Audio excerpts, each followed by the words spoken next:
مالداری میں بھی ہیں تو بھی کامیاب، لیکن دونوں کی شرط دین ہے۔ اور اس پروگرام کے ذریعے سے ہم بار بار یہی سمجھانا چاہتے ہیں،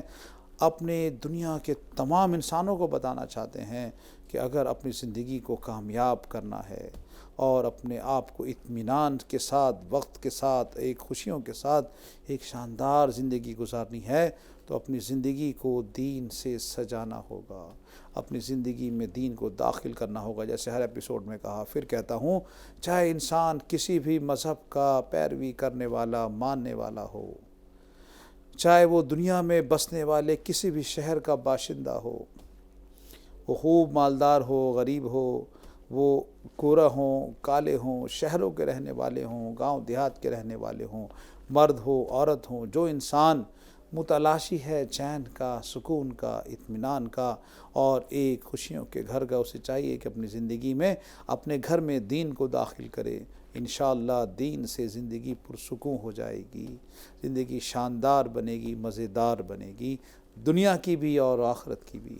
اور ناظرین کرام، ہر ایپیسوڈ کی طرح پھر سے کہتا آتا ہوں، گزارش کرتا ہوں خواتین سے، خواتین پلیز اپنا بزی شیڈیول ہے، رمضان کا ٹائم چل رہا ہے، آپ کو افطاری بھی بنانی ہے، آپ کو بہت سارے کام بھی دیکھنے ہیں، ان سارے کاموں کے ساتھ آپ کو بھولنا نہیں ہے، آپ کو ایک اہم ذمہ داری جو اللہ اور اس کے رسول نے دی ہے، وہ آپ کو اپنی جنریشنز کی، اپنی نسل کی تربیت کرنی ہے، ان کو دین کا جو ہے جامہ پہنانا ہے، انہیں دین سکھانا ہے، اور یہ جب ہوگا جب آپ کی زندگی میں دین ہوگا۔ تو ناظرین کرام، جیسا کہ ہم نے اپنے لاسٹ ایپیسوڈ میں بتایا تھا کہ بس وقت اب الوداع رمضان کا ہے، اور اب بس رمضان ہم سے جدا ہونے کو ہیں۔ یہ ماہ مقدس جیسا بابرکت مہینہ تھا، ایسا رحمت کا مہینہ تھا، جس میں اللہ تعالیٰ کی رحمتوں کے در کھلے ہوئے تھے، جس میں اللہ تعالیٰ نے مغفرت کو عام کر رکھا تھا کہ جو توبہ کر لے اللہ سے، اللہ اسے معاف کر رہے تھے۔ ایسا مقدس مہینہ بس اب کچھ دنوں کے بعد ہم سے جدا ہونے کو ہے۔ اللہ سے بہت گڑگڑا کر، رو رو کر اللہ سے معافی مانگیں کہ ہم سے اس کی قدر نہ ہو سکی۔ اللہ تو ہمارے اس جرم کو معاف فرما، اللہ تو ہماری اس خطا کو معاف فرما، اور آئندہ جو زندگی ہماری بچی ہوئی ہے، ان میں جو آنے والے رمضان ہیں، ان رمضان کی ہمیں قدر کی توفیق عطا فرما، آمین یا رب العالمین۔ ناظرین کرام، کیونکہ بس اب رمضان الوداع کہنے کو ہے، اور ہم سے اب کچھ دنوں بعد یہ مبارک مہینہ جو ہے رخصت ہو جائے گا، رحمتوں کا مہینہ چلا جائے گا، تو اب کیونکہ عید کی خوشیاں ہمارے سروں پر ہیں، عید کے تعلق سے میں کچھ بات کرنا چاہتا ہوں اپنے اس لاسٹ ایپیسوڈ میں، اور اپنا الحمدللہ اس رمضان میں جو ہم نے کور کیا ہے۔ تو دیکھیں، میری گزارش ہے کہ پلیز یہ عید جو ہے یہ سب کی عید ہے۔ عید کو بے شک اللہ نے ہمارے لیے خوشی منانے کا دن بنایا ہے، تو میری گزارش ہے، یہ غمخواری کا بھی دن ہے۔ جس طرح آپ فکر کر رہے ہیں اپنے اچھے لباس کی، اپنے اچھے گھر کی، اور اپنے گھر کے اچھے لائف سٹائل کی، ایسے ہی آپ فکر کریے دوسرے لوگوں کی عید کی بھی۔ دیکھیے، اس میں جو صدقہ فطر کا حکم ہے، اکثر لوگوں کے سوالات آتے ہیں، وہ لوگ اکثر جو ہے صدقہ فطر جو ہے وہ اپنا بالکل عید کی نماز سے پہلے ادا کرتے ہیں۔ دیکھیے، یہ چیز بہت غلط ہے۔ اللہ نے آپ کو اس لائق بنایا ہے، کہ اللہ نے آپ کو اس لائق کیا ہے کہ آپ کے تھوڑے سے پیسے خرچ ہونے سے کسی کے چہرے پر خوشی آ سکتی ہے، آپ کے پڑوسیوں کی عید اچھی ہو سکتی ہے، آپ کے غریب رشتہ داروں کی عید اچھی بن سکتی ہے، تو ضرور آپ خرچ کریے، اور صدقہ فطر آپ عید سے قبل کم سے کم 2، 4، 5 دن پہلے آپ ان کو اچھی والی جو ٹاپ صدقہ فطر کی جو آتا ہے، غالباً کشمش کے بارے میں جو حکم آتا ہے، غالباً 2 سے 2.5 ہزار جو ہے وہ ایک آدمی کا بنتا ہے۔ آپ اپنے بھی اور اپنے بچوں کی بھی اور اپنے بڑوں کی بھی، سب کا جو حیات ہیں، سب کا وہ صدقہ فطر آپ عید سے کچھ دن پہلے ان کے پاس پہنچائیے، تاکہ وہ بھی اپنے کچھ عید کی جیسے تیاری آپ نے اپنی کی ہے، جیسے مہنگے مہنگے لباس آپ لے کر آئے ہیں، ویسی مہنگی مہنگی چپل آپ سلیپرز لے کر آئے ہیں، چلیے کوئی بات نہیں، لیکن آپ ان لوگوں کا بھی، ان کا بھی خیال کریے۔ وہ جو بیچارے، جو آپ نے اگر آپ 5 سوٹ اور ڈریس سلایا ہے، ان کے پاس ایک لباس بھی نہیں ہے، تو ان کی عید کی بھی فکر کرنا یہ دین کا حصہ ہے، یہ دین کا سبق ہے، اور یہ دین کا پیغام ہے کہ آپ ضرور، کیونکہ بات ساری دین پر آ کر چلتی ہے. ہم اپنے ہر ایپیسوڈ میں ہر چیز کو، کیونکہ ہر چیز جو کنیکٹ ہوتی ہے وہ جا کر دین سے ہوتی ہے، اور دین میں حکم یہ ہے کہ جو چیز اپنے لیے پسند کرتے ہیں، جس چیز سے آپ رغبت رکھتے ہیں، جو چیز آپ کو محبوب ہے، جو چیز آپ اپنے لیے پسند کرتے ہیں، وہی آپ دوسروں کے لیے پسند کریے. آپ کو اچھا لباس پسند ہے تو آپ دوسرے کے لیے بھی اچھا لباس پسند کریے. آپ کو اچھی چپل اور جوتا پسند ہے تو آپ دوسروں کے لیے بھی اچھی چپل اور جوتا پسند کریے. جی ہاں ناظرین کرام، خاص کر دیکھیں میں بیان کر رہا ہوں اس بات پر، تو کوشش کریے کہ جو آپ کا جو صدقہ فطر ہے، جو یہ ایک طرح سے آپ کے جو ہے رمضان کا کفارہ بھی ہے، ان 30 روزوں کے اندر جو ہے آپ سے کمی کوتاہی 100% جو کہ مجھ سے ہوئی ہے، سب سے ہوئی ہے، کیونکہ ہم لوگ بھلے ہی سرکش شیطان کو قید کر رکھا ہے، لیکن اس کے باوجود بھی ہمارے روزے کی حالت میں ہمارے گناہ آنکھوں سے بھی گناہ ہوئے ہیں، ہماری زبان سے بھی گناہ ہوا ہے، ہمارے ہاتھوں سے بھی گناہ ہوئے ہیں. تو ان روزوں کا جو ایک کفارہ ہے، ان کی جو یہ فلٹریشن ہے، اس کی جو کلیئرنس ہے، وہ اس جو یہ صدقہ فطر ہے اس سے کی جائے گی. تو میری گزارش ہے لیکن اپنے تمام ویور سے کہ خدایا آپ کم سے کم یہ صدقہ فطر ہے 2-4 دن پہلے عید کے آپ خود پہنچا کر آئیے، ان کے ہاتھ میں رکھیے، تاکہ وہ بھی لوگ جن کو یہ اچھے کپڑے میسر نہیں ہیں، جن کے پیروں میں اچھی چپل میسر نہیں ہے، جو بڑی غربت میں زندگی گزار رہے ہیں، آپ جا کے ان کے ہاتھ میں اچھے انداز میں خاموشی سے عید سے قبل رکھیے، تاکہ وہ بھی اپنی عید کو اچھے سے منا سکیں، وہ بھی اپنی عید کو، اس خوشی کے دن کو اچھے سے سیلیبریٹ کر سکیں. یہ ذمہ داری دیکھیے آپ کی ہے. امید کرتا ہوں ہمارے تمام ناظرین اس بات پر انشاءاللہ رب العزت عمل کریں گے انشاءاللہ الرحمن. تو ناظرین کرام، اور دوسری بات جو مجھے اپنے اس لاسٹ ایپیسوڈ میں کرنی ہے، وہ دیکھیے، وہ مجھے بات کرنی ہے چاند رات کی. عید کا جو قبل ایک رات ہے جس کو ہم چاند رات کہتے ہیں، اور اکثر یہ رات جو دیکھی گئی ہے، بلکہ میں اپنے ملک میں ہندوستان کی بات کروں تو یہ اکثر شہروں میں دیکھا گیا ہے کہ اکثر جو ہے بازاروں میں ہجوم اور بڑی بھیڑ جو ہے وہ خریداری میں لگی ہوئی ہے. لوگوں کو عشاء کی نماز بھی لوگوں کی جاتے ہوا دیکھا گیا ہے. لوگوں نے سیر و تفریح اور گانا بجانا بھی شروع کر دیا ہے، اور رات بھر جاگ کر جو ہے لوگ اس مقدس رات کو، جو یہ عید کی رات ہے، اس عید کی رات کو جو کو بدلے کی رات ہے، اس میں اللہ تعالیٰ روزدار بندوں کی مزدوری بانٹ رہے ہیں. یہ مزدوری ملنے والی رات ہے. یہ مزدوری ملنے والی رات اکثر دیکھا گیا ہے. میں ان لوگوں کی بات نہیں کر رہا جو بیچارے محروم ہیں رمضان کے روزوں سے. روزداروں کو بھی دیکھا گیا ہے کہ وہ ایسے مصروف ہو جاتے ہیں خرید و فروخت میں کہ وہ 29 رات جاگ کر اللہ کی عبادت کر لی، لیکن آخری رات چھوڑ دی. ارے بھائی، یہ تو حاضری کی رات تھی، یہ تو اللہ کی بارگاہ میں 29 روزوں پہ جو 30 روزوں کی مزدوری مل رہی ہے، مزدوری ملنے کی رات تھی. اب جب مزدوری مل رہی ہے، آپ اندازہ لگائیے ایک مزدور نے جو ہے خوب اچھے سے اپنا کام کیا. اس نے وہ 28-29 دن مہینے کے خوب محنت کری، جیسے مالک نے کہا ویسے کیا، اور مالک نے کہا بھائی ٹھیک ہے، آپ جو ہے وہ 30 تاریخ کو مہینے کے آخری دن میں آپ آ کر مجھ سے مزدوری لے لینا.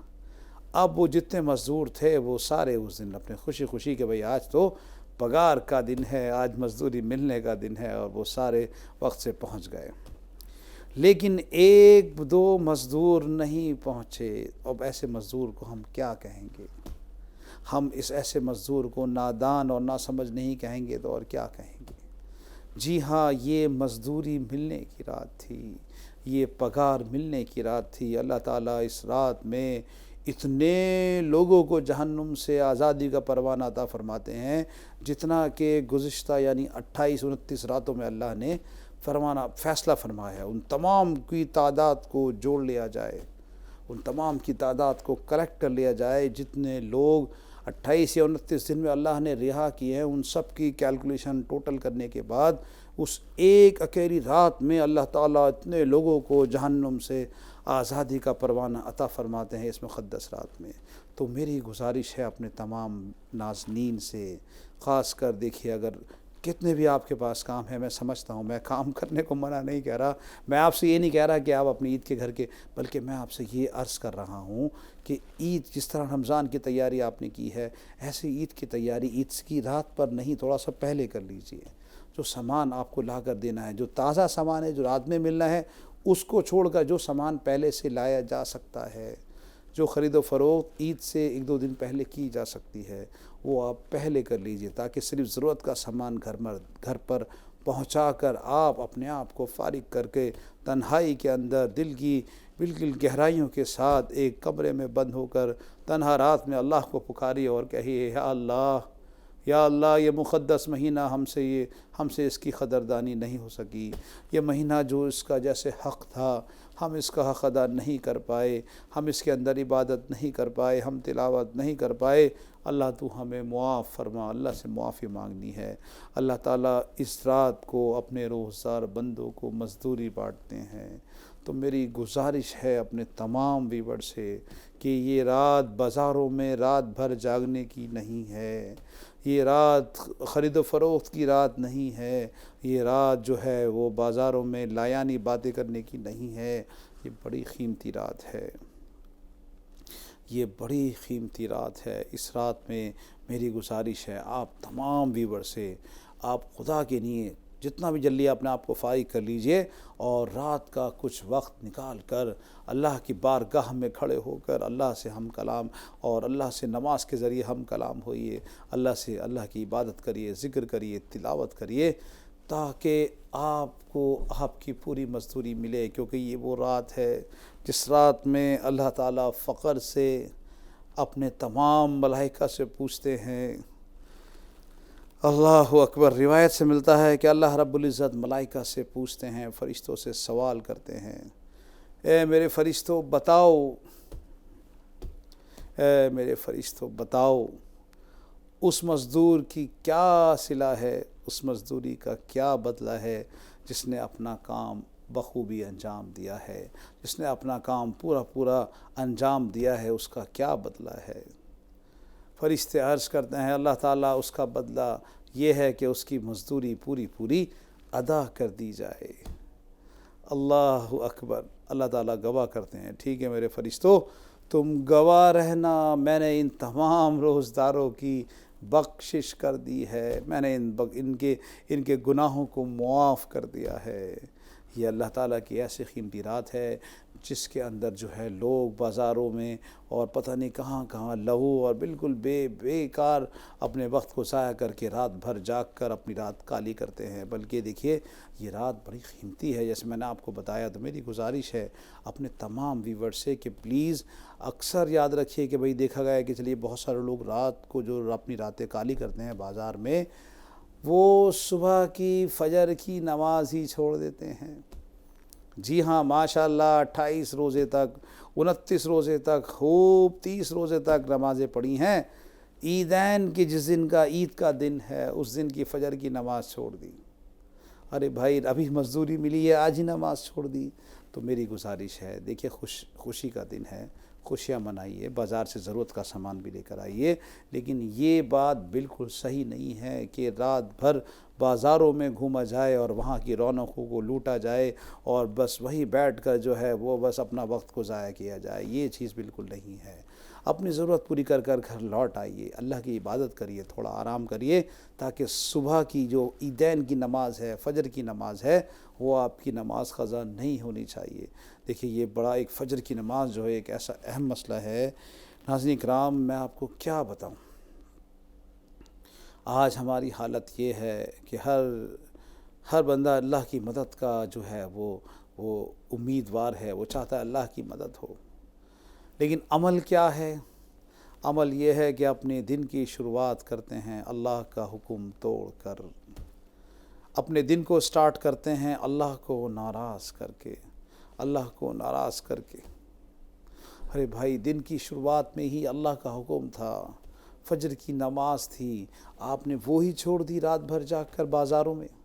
لو لعب کی باتیں کر کے اور ادھر ادھر کی فضولیات میں لگ کر آپ نے مقدس عیدین کی فجر کی نماز چھوڑ دی۔ تو میری گزارش ہے، دیکھیے یہ بہت دیکھا گیا ہے کہ ماشاءاللہ نمازی حضرات 4 وقت کے نمازی بھی حالانکہ تھوڑے ہیں، لیکن اکثر 4 وقت کے نمازی ملتے ہیں، 5 وقت نماز جو فجر کی نماز بھی پڑھنے والے ہیں، ایسے لوگ بہت تھوڑے ہیں۔ دیکھیے میری گزارش ہے، آپ رات کو اپنا سامان وغیرہ جو بھی گھر کے اندر جو آپ کو ضروریات کا سامان لا کر دینا ہے وہ ضرور لا کر دیجئے، لیکن اپنا سارا وقت بازار میں اور اپنے محفلوں میں رونقوں میں ضائع نہیں کرنا۔ کچھ وقت آپ کو آرام بھی کرنا ہے اور تھوڑا وقت اللہ کی عبادت بھی کرنا ہے، تاکہ آپ صبح کی نماز جو ہے، فجر کی نماز جو ہے وہ باجماعت ادا کریں۔ اور ناظرین کرام دیکھیے پھر جو عید کی نماز کا دن ہے، میری گزارش ہے، دیکھیے جو ہے اکثر جو ہے دیکھا گیا ہے کہ محلے کی عیدگاہ کے اندر جو ہے، جو وہاں کے آس پاس کے لوگ ہیں جو عیدگاہ کے قریب رہا کرتے ہیں، وہ لوگ اتنا لیٹ پہنچتے ہیں عیدگاہ کے اندر کہ آپ کو میں کیا بتاؤں کہ اکثر دیکھا گیا ہے کہ وہی لوگ جو ہے اکثر مسجد کے باہر جگہ پاتے ہیں، جبکہ حق یہ تھا کہ بھئی آپ کے نزدیک عیدگاہ کی مسجد ہے اور عید کی نماز کا حکم بھئی اچھا یہ ہے، افضل یہ ہے کہ آپ عیدین کی نماز جو ہے وہ عیدگاہ میں ادا کریں۔ تو عیدگاہ میں اب جب آپ جا رہے ہیں تو دیکھیے آپ تھوڑا سا صبح فجر کی نماز کے بعد اٹھنے کے بعد، نماز سے فارغ ہونے کے بعد، عید کے دن کا حکم یہ ہے کہ بھئی آپ غسل کیجئے۔ اب آپ غسل کر کے آپ کپڑے پہنیے اور عیدگاہ جاتے ہوئے جو ہے تھوڑا سا قبل عید کی نماز سے قبل جو ہے وہ آپ تھوڑا سا کچھ میٹھا کھا لیجئے، کچھ جیسے گھر میں کچھ شیر بنا ہے یا کچھ آپ نے سیوئی بنائی ہے یا کچھ نہیں تو کھجور ہے، کچھ میٹھا کھا کر آپ عیدگاہ کی طرف جائیے۔ اللہ کی حمد و ثنا بیان کرتے ہوئے مرد حضرات جائیں اور کہیں اللہ اکبر، اللہ اکبر، لا الہ الا اللہ واللہ اکبر، اللہ اکبر وللہ الحمد کہتے ہوئے عیدگاہ کی طرف دوڑے چلے آئیے اور دیکھیے جب عید کی نماز جا کر اطمینان سے پہلے بیٹھیے اور خطبہ کو سنیے، نماز ادا کریے۔ عید کی نماز کا طریقہ علماء اکرام سے معلوم کر کے سیکھیے اور پھر دعا کریے اور پھر بتایا کہ جو آدمی رمضان کے روزے رکھتا ہے اور پھر رمضان کے روزے رکھ کر پھر وہ عید کی نماز پڑھنے عیدگاہ کے لیے جاتا ہے، اور جیسے ہی عید کی نماز سے فارغ ہوتا ہے اللہ تعالیٰ کی طرف سے فرشتوں کی صدائیں گونج جاتی ہیں کہ جاؤ بخشائے اپنے گھروں کو لوٹ جاؤ، اللہ نے تمہارے سارے گناہوں کو معاف کر دیا ہے۔ تمہارے اس روزوں کی برکت نے، تمہارے رمضان کے اس مبارک مہینے کی برکت نے، تمہارے روزے کی برکت سے اس مبارک دن کے طفیل میں اللہ نے تمہارے سارے گناہ معاف کر دیے ہیں۔ خوشخبریاں سنائی جاتی ہیں کہ جاؤ بخشائے اپنے گھروں کو لوٹ جاؤ، اللہ نے تمہارے گناہ معاف کر دیے ہیں۔ جی ہاں ناظرین کرام، تو میری گزارش ہے، دیکھیے بھئی ایک عیدین کا ایک طریقہ ہمیں یہ بھی ملتا ہے کہ کوشش کریے کہ آپ جس طرف سے عیدگاہ کے اندر آپ گئے ہیں تو آپ دوسرا راستہ چینج کر لیجئے واپسی کے اندر، ٹھیک ہے، اور کوشش کریے کہ آپ جو ہے عید کی نماز عیدگاہ کے اندر ادا کریں اور مسجد کے اندر ادا کریں۔ حالانکہ جگہ نہ ملنے کی وجہ سے لوگ سڑکوں پر بھی ادا کر لیتے ہیں، وہ بات ٹھیک ہے، لیکن اندر پہنچنے کی وقت سے کوشش کریے اور طریقے سے پہنچیے اور نماز ادا کریے اور پھر اپنے گھر والوں پر خرچ کریے، ٹھیک ہے، جو آپ سے ہو سکے اپنے بچوں پر خرچ کیجیے، اپنے گھر والوں پر خرچ کریے، آپ مستورات پر خرچ کریے اور اس دن کو خوشی کا دن بنائیے۔ ناظرین کرام دیکھیے رمضان کے بارے میں، عیدین کے بارے میں آپ سے اتنی ساری باتیں ہوئی ہیں اور بہت ساری باتیں کری ہیں۔ میں دعا کرتا ہوں اللہ تعالی ہم سب کو، مجھ کو، آپ کو، ہمارے تمام ویورز کو، تمام دنیا میں بسنے والے انسانوں کو ان باتوں پر عمل کی توفیق عطا فرمائے۔ اللہ ہمارے روزوں کو قبول فرمائے، ہماری عبادت اور تلاوت کو قبول فرمائے۔ ناظرین کرام انشاءاللہ رمضان المبارک آپ سب کو مبارک ہو، عید کا دن آپ سب کو مبارک ہو۔ اللہ اس مبارک دن کو ہم سب کے لیے، پورے ملک کے لیے خوشیوں کا دن بنا دے، چین کا دن بنا دے اور ہماری زندگیوں میں سکون کا دن بنا دے۔ مجھے اجازت دیجیے، ہمارے تمام ویورز کو بہت بہت عید مبارک ہو اور ایڈوانس میں عید مبارک ہو، اپنا خیال رکھیے۔ مجھے اجازت دیجیے، السلام علیکم ورحمۃ اللہ وبرکاتہ۔